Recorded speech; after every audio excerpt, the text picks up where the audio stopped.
नमस्कार दोस्तों, NCERT audio books प्रस्तुत करते हैं कक्षा 6 की हिंदी की पाठ्य पुस्तक बाल राम कथा। प्रस्तुत है इस पुस्तक का 10वां अध्याय, लंका में हनुमान। तो आइए अब शुरू करते हैं।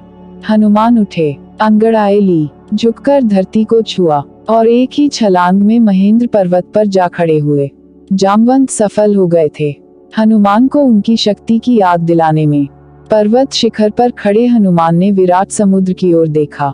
उनकी आंखों में चुनौती का भाव नहीं था, समर्पण का था, राम के प्रति। समुद्र यह देखकर डर गया, उसकी गरिमा नष्ट होने को थी। हनुमान ने पूर्व दिशा की ओर मुंह करके अपने पिता को प्रणाम किया। हाथ हवा में उठाए, पर्वत पर झुककर उसे हाथ पैर से कसकर दबाया और छलांग लगा दी। अगले ही पल वह आकाश में थे, समुद्र के ऊपर, तेजी से आगे बढ़ते हुए। छलांग के समय बड़े शिलाखंड आसमान में उड़ गए। कुछ दूर हनुमान के साथ गए, जैसे परिजन किसी को विदा करने जाते हैं। हनुमान की गति अधिक थी, पत्थर पीछे छूटे और समुद्र में जा गिरे। महेंद्र पर्वत सुंदर था, वनस्पतियों और जीव जंतुओं से भरा। उसका शिखर पथरीला था, लेकिन नीचे घाटी में मनमोहक वृक्ष थे, लताएं थीं। हनुमान के छलांग लगाने तक पर्वत शांत था, निश्चल। छलांग के दबाव से पर्वत दरक गया, वृक्ष कांपकर गिर गए, वन थर्रा गया, बड़ी बड़ी चट्टानें नीचे लुढ़कने लगी। पशु पक्षी चीत्कार करते हुए भागे। कई स्थानों पर जल स्रोत फूट पड़े, कहीं धुआं उठने लगा। चट्टानें दहक उठी, लाल हो गईं, आग के गोलों की तरह। हनुमान इससे बेखबर थे, वायु की गति से आगे बढ़ रहे थे। मार्ग में उन्होंने दिशा बदली, लंका जाने के लिए। उनका शरीर हिला तो बादलों की सी गड़गड़ाहट हुई। वे जहां से निकलते सब कुछ अस्थिर हो जाता। समुद्र में ऊंची लहरें उठने लगती, उनकी परछाई समुद्र में विराट नाव की तरह दिखती, बिना आवाज चलती हुई। समुद्र के अंदर एक पर्वत था, मैनाक, सुनहरा, चमकता हुआ। वह जलराशि को चीरकर ऊपर उठा। मैनाक चाहता था कि हनुमान कुछ पल वहां विश्राम कर लें, थक गए होंगे। हनुमान नहीं रुके, उन्हें मैनाक की सदिच्छा बाधा लगी। राम काज में वह मैनाक से टकराते हुए निकल गए। हाथ ऊपरी हिस्से पर लगा तो पर्वत शिखर टूट गया। वह कुछ और ऊपर उठकर उड़ने लगे। हनुमान के रास्ते में कई बाधाएं आईं। राक्षसी सुरसा मिली, विराट शरीर, वह हनुमान को खा जाना चाहती थी। पवन पुत्र ने उसे चकमा दिया, उसके मुंह में घुसकर निकल आए। आगे एक और राक्षसी टकराए, उसका नाम सिनिका था, छाया राक्षसी। उसने जल में हनुमान की परछाई पकड़ ली। वह अचानक आसमान में ठहर गए। क्रुद्ध हनुमान ने सिनिका को मार डाला। आगे बढ़े, अब गंतव्य दूर नहीं था। दूर क्षितिज पर लंका दिखाई पड़ने लगी थी, रावण की राजधानी, सोने की लंका। आकाश में उठते हुए कंगूरे, उसकी प्राचीर। लंका जगमगा रही थी। हनुमान समुद्र के किनारे उतर गए। अब वह लंका को और निकट से देख पा रहे थे। हनुमान को थकान रंच मात्र नहीं थी। इतनी लंबी यात्रा का उन पर कोई प्रभाव नहीं था। चिंता थी कि सीता को कैसे ढूंढेंगे, कैसे पहचानेंगे। लंका नगरी को ठीक से देखने के लिए हनुमान एक पहाड़ी पर चढ़ गए। दृष्टि दौड़ाई, चारों ओर वृक्ष, सुवासित उद्यान, भव्य भवन, हवा में लहराती संगीत धाराएं। वे चकित थे, राक्षस नगरी में इतनी सुंदरता। उन्होंने ऐसा नगर पहले कभी नहीं देखा था। वह उस नगर का एक एक विवरण आंखों में भर लेना चाहते थे, ताकि बाद में वह सीता की खोज में काम आए। दिन के समय लंका में प्रवेश करना हनुमान को उचित नहीं लगा। उन्होंने प्रतीक्षा की, समुद्र तट पर ही। शाम ढलने पर नगरी में प्रवेश किया। उनके सामने पहला प्रश्न सीता का पता लगाना था। उस विराट नगर में यह काम आसान नहीं था। वृक्षों डालियों से कूदते फांदते वह नगर के मध्य में पहुंच गए। राजमहल वहीं था। उनका अनुमान था कि सीता महल में ही होंगी। रावण ने उन्हें छिपाकर रखा होगा किसी कोने में। महल में पहरेदार थे, अस्त्र शस्त्र लिए हुए। सबकी आंख बचाकर वह चुपचाप अंदर आ गए। राजमहल विराट था, वैभवपूर्ण। वे बचते बचाते महल में घूमने लगे, भटकते रहे। रात का समय था, अधिकतर राक्षस सो रहे थे। उन्होंने निकट जाकर एक एक चेहरा देखा। सीता जैसी कोई स्त्री उन्हें नहीं दिखाई पड़ी। वे रावण के कक्ष में गए। वहाँ रावण था, उसकी रानी मंदोदरी थी, सीता नहीं थी। ना जाने सीता को कहाँ छिपा रखा है, सोचते हुए हनुमान अंतःपुर से बाहर निकल आए। एक एक करके उन्होंने राक्षसों के सारे घर छान मारे, पशुशालाएं भी देख ली, सीता का कहीं पता न था। सीता के लंका में होने की सूचना पर उन्हें संदेह नहीं था, पर वह दुखी हो गए। सोचने लगे, रावण ने अवश्य सीता को कहीं छिपा दिया है, किसी गुप्त स्थान पर। मैं उन्हें ढूंढ निकालूंगा, उनसे मिले बिना नहीं लौटूंगा, उन्होंने तय किया। अंतःपुर के बाहर हनुमान ने रावण का रथ देखा, स्वर्ण रथ, रत्नों से सजा हुआ। वे चकित रह गए। तभी उनका ध्यान अंतःपुर से लगी वाटिका की ओर गया। वहाँ अशोक के ऊंचे ऊंचे वृक्ष थे, आकाश छूने को आतुर। यही अशोक वाटिका थी। दीवार लांघकर वे वहाँ पहुँचे। लंका में यही एक स्थान बचा था जो उन्होंने नहीं देखा था। उन्हें लगा सीता वाटिका में नहीं हो सकती, रावण उन्हें इतनी खुली जगह क्यों रखेगा। हनुमान में निराशा घर करती जा रही थी। वह एक वृक्ष पर चढ़कर बैठ गए। दिन चढ़ आया था, ऐसे में नीचे उतरना उन्हें उचित नहीं लगा। पेड़ घना था, वे उसके पत्तों में छिप गए। उन्हें वहां से सब कुछ दिखता था, लेकिन उन्हें कोई नहीं देख सकता था। रात हो आई। अचानक वाटिका के एक कोने से उन्हें अट्टहास सुनाई पड़ा। वे राक्षसियां थीं। हनुमान उधर ही देखने लगे। एक वृक्ष के नीचे राक्षसियों का झुंड था। वे किसी बात पर ठहाके लगा रही थीं। हनुमान को लगा कि वे सीता पर हंस रही हैं। वह पेड़ से चिपककर नीचे की डाली पर आए। ध्यान से देखा, राक्षसियों के बीच एक स्त्री बैठी है, चेहरा मुरझाया हुआ, उदास, दयनीय, दुर्बल, शोकग्रस्त। यही माँ सीता हैं, उन्होंने मन में सोचा। उन्हें अब कोई संदेह नहीं था, राक्षसियां वही थीं, हट नहीं रही थीं। हनुमान उतावले थे, पर नीचे उतरने में डर था, स्वयं उनके लिए, सीता के लिए भी। तभी उन्होंने रावण को आते देखा, राजसी ठाट बाट के साथ, दासियों सहित। हनुमान सीता से भेंट किए बिना लौटना नहीं चाहते थे। ऐसे लौटा तो राम को क्या बताऊंगा, उन्होंने सोचा। नीचे उतरने का अवसर ही नहीं मिल रहा था। वे डाल से चिपक गए, सांस रोककर, रावण के लौटने की प्रतीक्षा में। रावण ने सीता को बहलाया, फुसलाया, लालच दिया। सीता नहीं डिगी। वह डर से कांप रही थी, पर उन्होंने रावण की एक न सुनी, तिरस्कार किया। रावण ने कहा, तुम्हें डरने की आवश्यकता नहीं है, सुमुखी।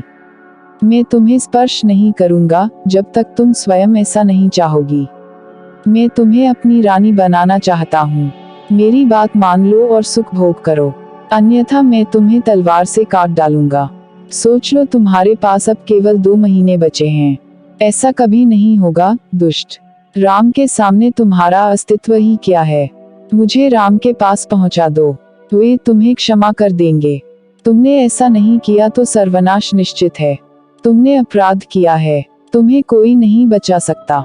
मूर्ख राक्षस, तुम्हारा अंत निकट है। रावण क्रोध में पैर पटकता हुआ चला गया। रात गाढ़ी होती जा रही थी। रावण के जाने पर राक्षसियों ने सीता को घेर लिया, उन्हें डराने धमकाने लगी। बोली, तुम मूर्ख हो, रावण का प्रस्ताव अस्वीकार कर रही हो। यह रावण की नगरी है, तुम्हारा राम यहाँ कभी नहीं पहुँच सकता, तुम्हें कोई नहीं बचा सकता। राक्षसियों में एक त्रिजटा थी, सबसे भिन्न। उसने कहा, मैंने एक सपना देखा है। पूरी लंका समुद्र में डूब गई है, सब नष्ट हो गया है। यह सपना अच्छा नहीं है, कहीं यह सीता के दुख से जुड़ा तो नहीं है। सीता की हिचकियां बंध गईं, वह विलाप करने लगी। देर रात राक्षसियां एक एक कर चली गईं। सीता वाटिका में अकेली थी। यह अच्छा अवसर था, पर हनुमान पेड़ से नहीं उतरे।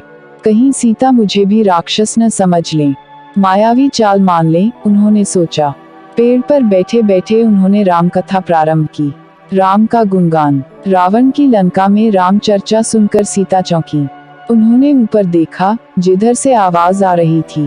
पूछा, कौन हो तुम? हनुमान नीचे उतर आए। उन्होंने सीता को प्रणाम किया, राम की अंगूठी उन्हें दी।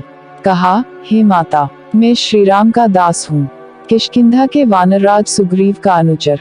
उन्होंने मुझे यहाँ भेजा है, आपका समाचार लेने। हनुमान को लेकर सीता के मन में अब भी शंका थी। उन्होंने पर्वत पर फेंके आभूषणों की याद दिलाकर संदेह दूर कर दिया। सीता ने राम का कुशल क्षेम पूछा, कई प्रश्न किए। हनुमान उन्हें कंधे पर बैठाकर राम के पास ले जाना चाहते थे। सीता ने प्रस्ताव अस्वीकार कर दिया। उन्होंने कहा, यह उचित नहीं होगा पुत्र, पकड़े गए तो मेरा संदेश भी राम तक नहीं पहुंचेगा। हनुमान ने सीता से विदा ली। वह पूरी सूचना तत्काल राम तक पहुंचाना चाहते थे। चलते समय सीता ने अपना एक आभूषण उन्हें दे दिया। उनकी आंखें नम थीं। हनुमान ने कहा, निराश न हो माते, श्री राम 2 माह में यहाँ अवश्य पहुँच जाएंगे। हनुमान राम के पास लौटने को उद्यत थे। उत्तर दिशा की ओर जाना था, पर कुछ सोचकर रुक गए। उन्होंने रावण का उपवन तहस नहस कर दिया, अशोक वाटिका उजाड़ दी, वृक्ष उखाड़ दिए और विरोध करने वाले सभी राक्षसों को मार डाला। रावण के कई महाबली मारे गए। हनुमान से लड़ते हुए रावण का पुत्र अक्षय कुमार भी प्राण गंवा बैठा। राक्षस भागे भागे राजमहल गए। रावण को इसकी सूचना दी। एक वानर के उत्पात के बारे में बताया। रावण तिलमिला गया। उसके क्रोध का ठिकाना नहीं रहा।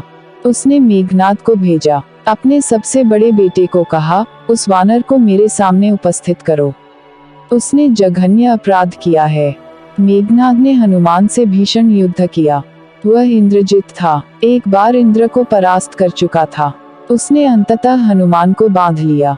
राक्षस उन्हें खींचते हुए रावण के दरबार में ले आए। शक्तिशाली रावण सिंहासन पर बैठा था। उसके सेनापति ने पूछा, कौन हो तुम? किसने तुम्हें यहाँ भेजा है? हनुमान के मन में भय नहीं था। मैं श्री राम का दास हूँ। मेरा नाम हनुमान है। आप श्री राम की पत्नी सीता को हर लाए हैं। मैं उन्हीं की खोज में आया था। उनसे मैं मिल चुका। आपके दर्शन करना चाहता था, इसलिए उत्पात करना पड़ा। इसमें मेरा कोई अपराध नहीं है। दंड के भागी तो राक्षस हैं। उन्होंने मुझे रोकने का प्रयास किया।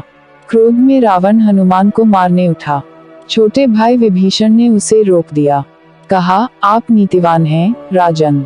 नीति के अनुसार दूत का वध अनुचित है। आप उसे कोई दूसरा दंड दे दें। हनुमान ने रावण को पुनः प्रणाम किया। मेरा एक निवेदन है, आप सीता को सम्मान सहित लौटा दें। इसी में आपका कुशल है। धनुर्धर राम से आप युद्ध नहीं जीत सकते। रावण ने हनुमान की पूंछ में आग लगा देने की आज्ञा दी। राक्षसों ने आग लगा दी। जलती हुई पूंछ के साथ उन्हें नगर में घुमाया। राक्षस ठिठोली कर रहे थे। इसी बीच हनुमान ने बंधन तोड़ दिए। एक भवन पर चढ़कर उसमें आग लगा दी। एक से दूसरी अटारी पर कूदते उन्होंने सभी भवन जला दिए।